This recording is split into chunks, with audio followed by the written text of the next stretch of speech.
So hello everyone, आप सभी का वेलकम है ब्रेन फ्यूल की एक और न्यू क्लास में। तो ये क्लास होने वाली है human values and environmental studies. ठीक है, तो फर्स्ट क्वेश्चन हमारा है, according to Gandhian philosophy Sarvodaya means, गांधीवादी दर्शन के अनुसार सर्वोदया का अर्थ है welfare of upliftment of all sections of society including poorest, weakest and most deprived person. समाज के सभी कल्याण, सभी वर्गों का कल्याण और उत्थान, जिसमें सबसे गरीब, सबसे कमज़ोर और सबसे वंचित व्यक्ति शामिल है। तो इसका ऑप्शन करेक्ट यही होगा। ठीक है, फर्स्ट ऑप्शन इसका करेक्ट है। ठीक है, अब हम आते हैं सेकंड क्वेश्चन पे। The main reason behind Bhopal gas tragedy was 1984 की भोपाल गैस त्रासदी का मुख्य कारण था natural disaster like earthquake and flood which damage the chemical plant infrastructure and safety system. भूकंप और बाढ़ जैसी प्राकृतिक आपदा जिसमें रासायनिक संयंत्र के बुनियादी ढांचे और सुरक्षा प्रणालियों को नुकसान पहुंचाया, नहीं, ये नहीं था। टेररिस्ट अटैक, ये भी नहीं था। Leakage of methyl isocyanate gas from Union Carbide pesticide plant due to negligence in safety measures and maintenance. सुरक्षा उपयोगों और रखरखाव में लापरवाही के कारण यूनियन कार्बाइड कीटनाशक संयंत्र से मिथाइल आइसोसाइनेट गैस का रिसाव, यही है। इसका करेक्ट ऑप्शन है सी। ठीक है, अब हम आते हैं थर्ड क्वेश्चन पे।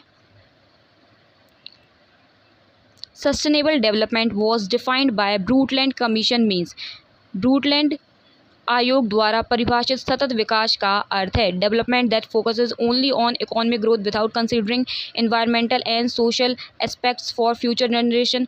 ऐसे विकास जो केवल आर्थिक विकास पर केंद्रित है, बिना भविष्य की पीढ़ियों के लिए पर्यावरण और सामाजिक पहलुओं पर विचार किए बिना, नहीं, ये नहीं है। ठीक है, development that prioritize industrialization and urbanization over agriculture and urban rural development to achieve modernization, नहीं, ये भी नहीं है। ठीक है, अब थर्ड है, development that depends entirely on foreign aid and international funding without utilizing domestic resources and local knowledge. घरेलू संसाधनों और स्थानीय ज्ञान का उपयोग किए बिना पूरी तरह से विदेशी सहायता और अंतर्राष्ट्रीय फंडिंग पर निर्भर रहना, ये भी नहीं है। ठीक है, अब हम आते हैं फोर्थ पे। तो फोर्थ है, development that meets that need of the present without compromising the ability of future generation to meet their own needs. ऐसा विकास जो भविष्य की पीढ़ियों की अपनी आवश्यकताओं को पूरा करने की क्षमता से समझौता किए बिना वर्तमान की आवश्यकताओं को पूरा करता है। तो इसका करेक्ट ऑप्शन क्या है? डी। ठीक है, अब आते हैं हम फोर्थ क्वेश्चन पे। तो फोर्थ क्वेश्चन हमारा है, The Chipko movement of 1973 was significant because 1973 का चिपको आंदोलन महत्वपूर्ण था क्योंकि it was non-violent environmental movement where villagers hugged trees to prevent them from being cut by contractor। यह एक अहिंसक पर्यावरण आंदोलन था जहां ग्रामीणों ने ठेकेदारों द्वारा पेड़ों को काटने से रोकने के लिए उन्हें गले लगाया। तो इसका करेक्ट ऑप्शन ए होना चाहिए। ठीक है, अब आते हैं फिफ्थ क्वेश्चन पे। Biomagnification is an ecosystem refers to, एक पारिस्थितिकी तंत्र में जैव आवर्धन का तात्पर्य है the gradual increase in size and biomass of organism as we move from producer to top consumers in a food chain. खाद्य श्रृंखला में उत्पादकों के से शीर्ष उपभोक्ता की ओर बढ़ने पर जीवों के आकार और बायोमास में क्रमिक वृद्धि, नहीं, ये नहीं है। ठीक है, अब है सेकंड पे, the rapid multiplication of micro organism in polluted water bodies leading to depletion of dissolve oxygen. प्रदूषित जल निकायों से सूक्ष्म जीवों का तेजी से गुणन जिससे घुलित ऑक्सीजन की कमी हो जाती है, नहीं, ये भी नहीं है। थर्ड है, the enlargement of protected areas and national parks to conserve biodiversity and endangered species effectively। जैव विविधता और लुप्तप्राय प्रजातियों को प्रभावी ढंग से संरक्षित करने के लिए संरक्षित क्षेत्रों और राष्ट्रीय उद्यानों का विस्तार, ये भी नहीं है। ठीक है, अब आप पढ़ते हैं fourth D, the increasing contraction of toxic substance like DDT and mercury in the tissue of organism at successively higher level in food chain। खाद्य श्रृंखला में क्रमिक रूप से उच्च स्तरों पर जीवों के उत्तकों में DT और पारा जैसी विषाक्तक पदार्थों की बढ़ती सांद्रता। तो डी ऑप्शन इसका करेक्ट होगा, ठीक है, यही है इसका करेक्ट आंसर। अब आते हैं 6th क्वेश्चन पे। According to Article 51 AG of Indian Constitution, it is fundamental duty of every citizen. भारतीय संविधान के अनुच्छेद 51 AG के अनुसार प्रत्येक नागरिक का मौलिक कर्तव्य है। तो 6th ऑप्शन का करेक्ट आंसर क्या होगा? Pay taxes regularly and honestly to contribute to national development and economic growth of the country, participate in voting during election and chooses representative who work for environmental conservation and sustainable policies. And the C option is protect and improve the natural environment including forests, lakes, rivers and wildlife, and have compassion for living creatures. So इसका correct option क्या है? C है इसका correct option, ठीक है। वनों, झीलों, नदियों और वन्य जीवों सहित प्राकृतिक पर्यावरण की रक्षा और सुधार करना और जीवित प्राणियों के प्रति दया रखना, इसका करेक्ट ऑप्शन सी है। अब आते हैं 7th क्वेश्चन पे। Montreal protocol of 1987 was adopted mainly to. 1987 का मॉनिट्रियल प्रोटोकॉल मुख्य रूप से अपनाया गया था। तो किस लिए अपनाया गया था? Reduce green house gas emission from industries and vehicle to control global warming and climate change across the world, control transboundary movement of hazardous wastes and their disposal to prevent environmental pollution in developing countries, promote sustainable use of biodiversity and fair sharing of benefits arising from genetic resources among all nations.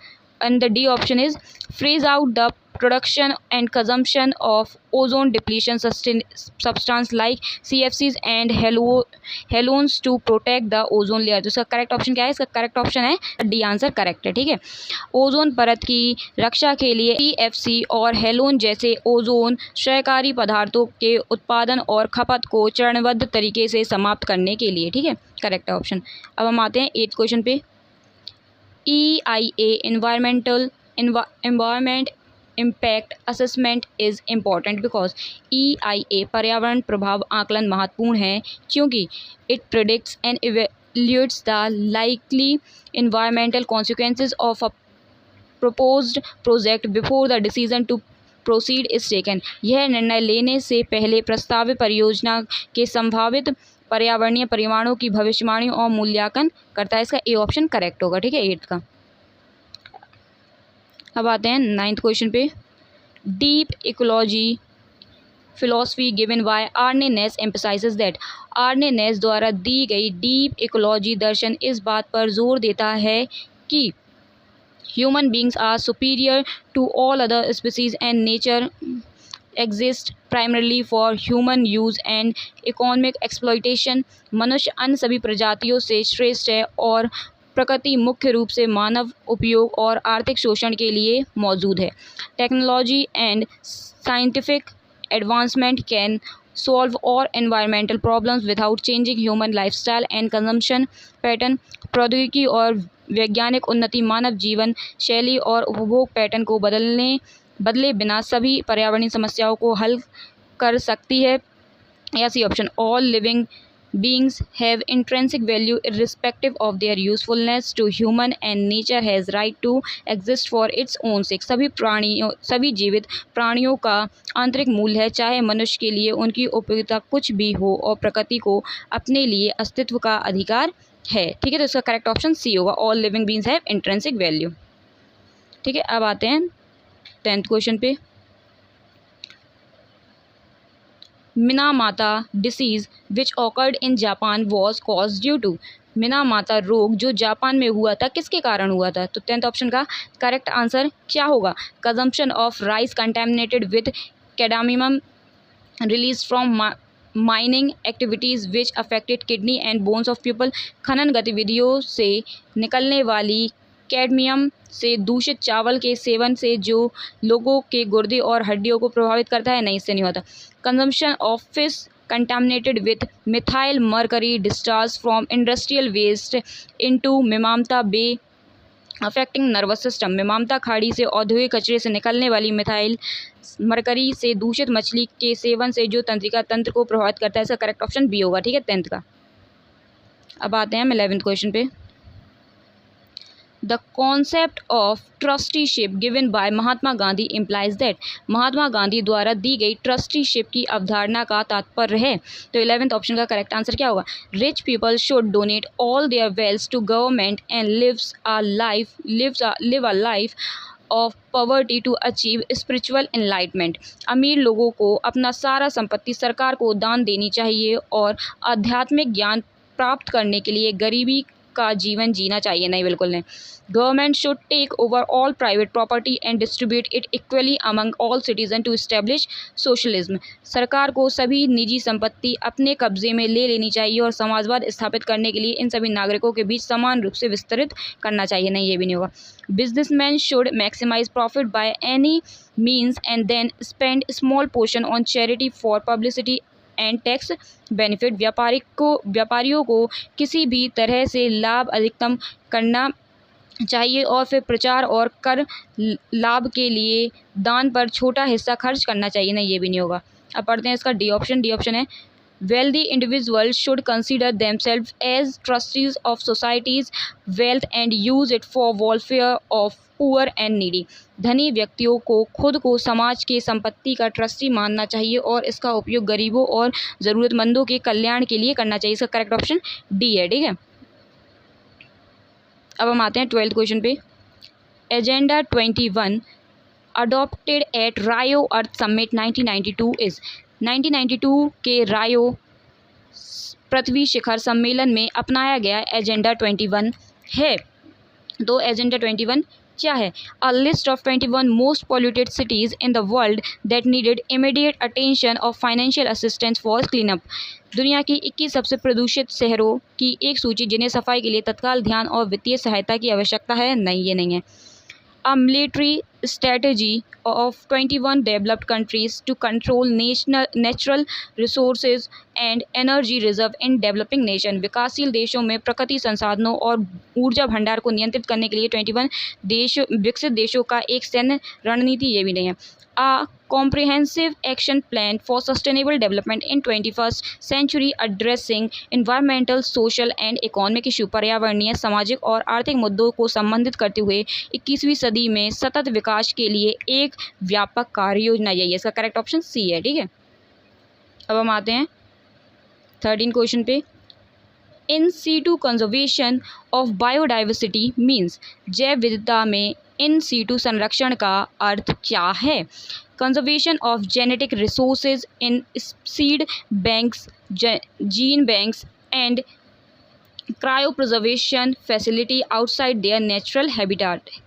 प्राकृतिक आवास के बाहर बीज bank, gene बैंकों और cryopreservation सुविधाओं से में आनुवांशिक संसाधनों का संरक्षण। ये नहीं है। Conservation through breeding of endangered species in zoos, aquariums and botanical gardens under controlled conditions. ये भी नहीं है। Conservation of ecosystem and natural habitat along with maintaining and recovering viable population of species in their natural surroundings. इसका correct option C है। ठीक है, पारिस्थितिकी तंत्र और प्राकृतिक आवासों का संरक्षण, साथ ही उनके प्राकृतिक परिवेश में प्रजातियों की व्यवहार आबादी के बनाए रखना और पुनः प्राप्त करना। इसका करेक्ट ऑप्शन सी है। अब हम आते हैं 14 क्वेश्चन पे। Kyoto protocol which came into force in 2005 requires. Kyoto protocol जो 2005 में लागू हुआ की आवश्यकता क्या है? अब बताओ, इसका करेक्ट ऑप्शन क्या होना चाहिए? All countries to immediately stop using fossil fuels and shift completely to renewable energy sources within 5 years. सभी देशों को तुरंत जीवाश्म ईंधन का उपयोग बंद करना और 5 साल के भीतर पूरी तरह नवीकरणीय ऊर्जा स्रोतों पर शिफ्ट होना चाहिए। गलत है इसका option first. Development countries to reduce their greenhouse gas emission by specific target while developing countries have no binding target. विकसित देशों को विशिष्ट लक्ष्यों द्वारा अपने ग्रीन हाउस गैस उत्सर्जन को कम करना चाहिए, जबकि विकासशील देशों के पास कोई बाध्यकारी लक्ष्य नहीं है करना और विकासशील देशों के पास कोई बाध्यकारी लक्ष्य नहीं है। इसका करेक्ट ऑप्शन बी होगा। ठीक है, अब हम आते हैं 15 क्वेश्चन पे। 15 आई थिंक लिखा हुआ नहीं है। अब हम 16 क्वेश्चन कर रहे हैं। ठीक है, आई थिंक है नहीं है, ठीक है ठीक है।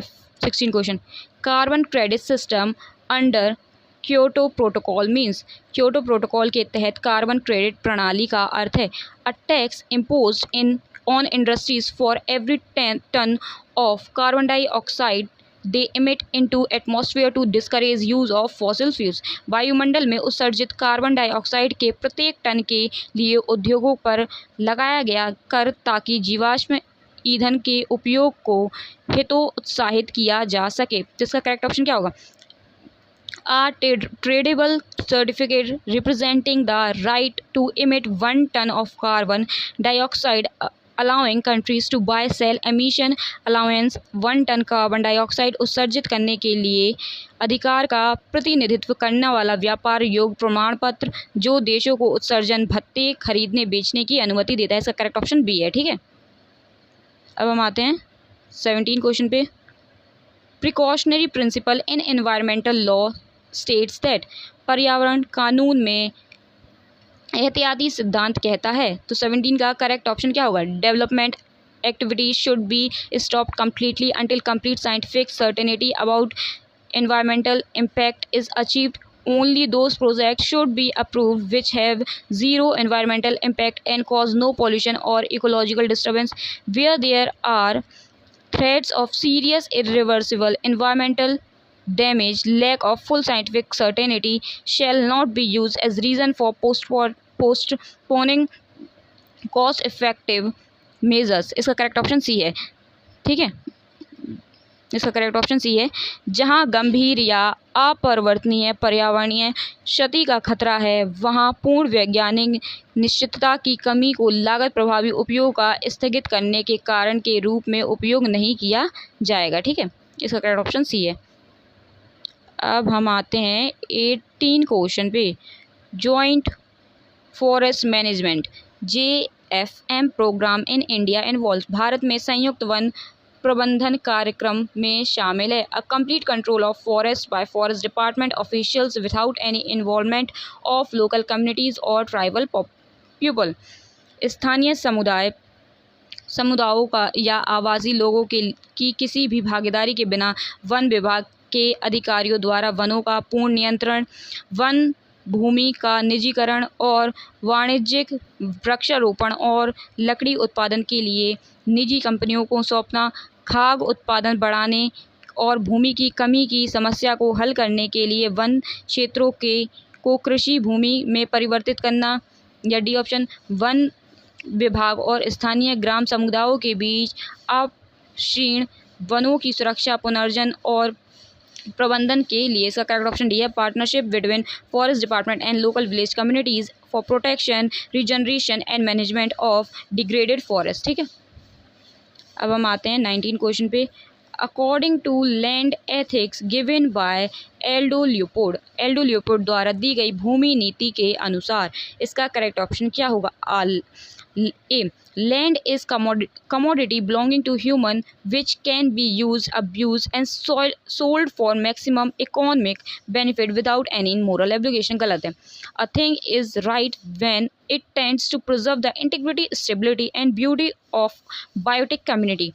It is wrong when it tends otherwise. Yes, इसका करेक्ट ऑप्शन बी है, ठीक है। एक चीज़ सही है जब वह जैविक समुदाय की अखंडता, स्थिरता और सुंदरता को संरक्षित करती है। यह गलत है जब यह अन्यथा करती है, ठीक है। इसका करेक्ट ऑप्शन बी है।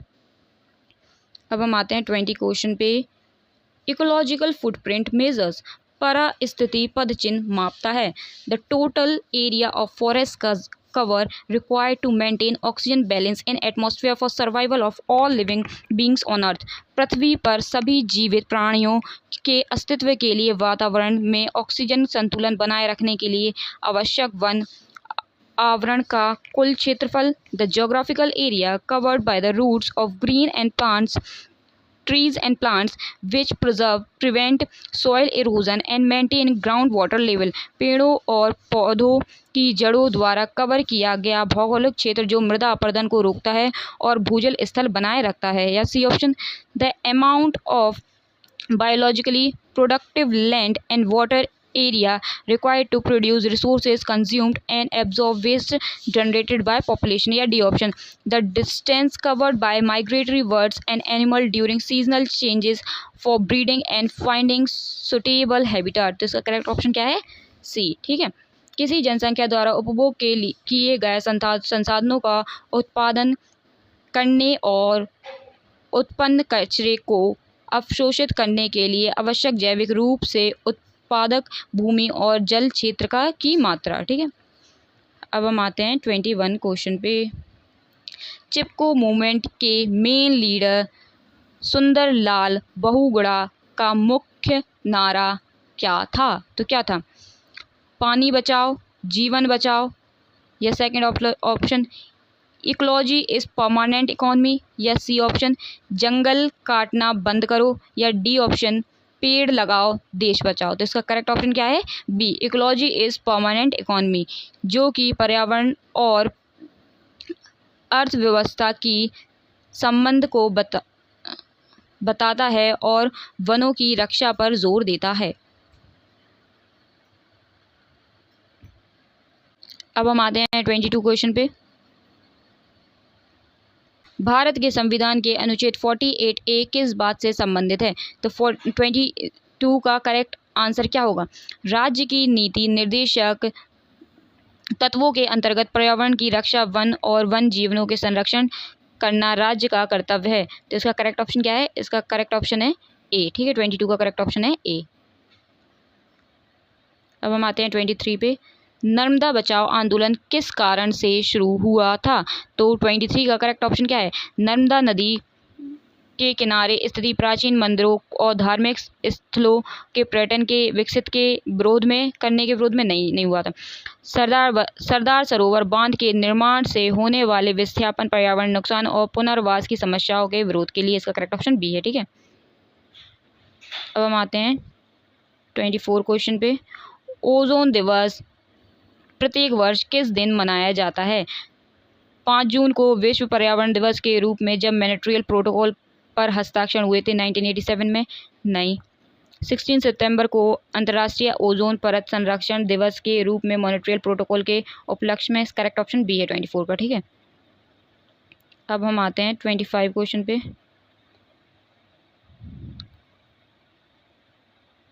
साइलेंट स्प्रिंग पुस्तक की लेखिका रेचल कार्सन ने किस विषय पर चेतावनी दी थी? परमाणु हथियार के परीक्षण से होने वाली रेडियोधर्मी प्रदूषण और उनके मानव स्वास्थ्य पर दुष्प्रभावों के बारे में। नहीं, DDT जैसे कीटनाशकों के अंधाधुंध उपयोग से पर्यावरण, पक्षियों और मानव स्वास्थ्य से को होने वाले नुकसान के बारे में की थी। तो इसका करेक्ट ऑप्शन क्या है? बी। ठीक है, तो आज के लिए बस इतना ही। तो आज हम लोगों ने किए हैं 25 क्वेश्चंस किए हैं। अगर आपको वीडियो अच्छी लगी हो प्लीज़ लाइक और सब्सक्राइब कर लो। तो अब हम मिलते हैं एक और नई वीडियो में, तब तक के लिए बाय बाय।